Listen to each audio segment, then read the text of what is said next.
દાહોદમાં ભારતીય જનતા પાર્ટીને વધુ એક રાજકીય ઝટકો લાગ્યો છે।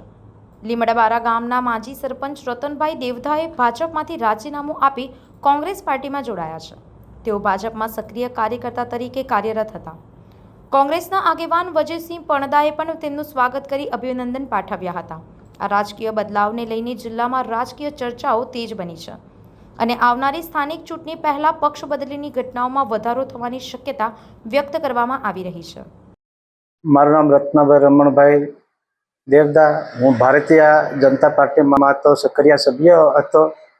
આજથી હું કોંગ્રેસ પાર્ટીમાં જોડાઉં છું અને તાલુકા પંચાયતની સીટ કોંગ્રેસ તરફથી ટિકિટ માંગીને આજરોજ દાહોદ તાલુકા કોંગ્રેસ કાર્યાલય મુકામે આપણે અહીંયા પધારેલ અમારા રત્નાભાઈ રમણભાઈ દેવદા, જે લીમડાબારા ગામના માજી સરપંચ છે, જે વર્ષોથી ભારતીય જનતા પાર્ટીના સક્રિય કાર્યકર્તા હતા, તેઓ આજરોજ ભારતીય જનતા પાર્ટીમાંથી રાજીનામું આપીને અમારા દાહોદ તાલુકા કોંગ્રેસ સમિતિની અંદર વિધિવત રીતે જોડાયા છે, જેમને આજે અમે તાલુકા કોંગ્રેસ સમિતિ વતી આવકારીએ છીએ।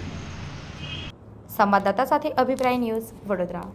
આવા જ વધુ સમાચારો જોવા માટે સબસ્ક્રાઇબ કરો અમારી યુટ્યુબ ચેનલને અને જોડાયેલા રહો ફેસબુક, ઇન્સ્ટાગ્રામ અને ટ્વિટર પર।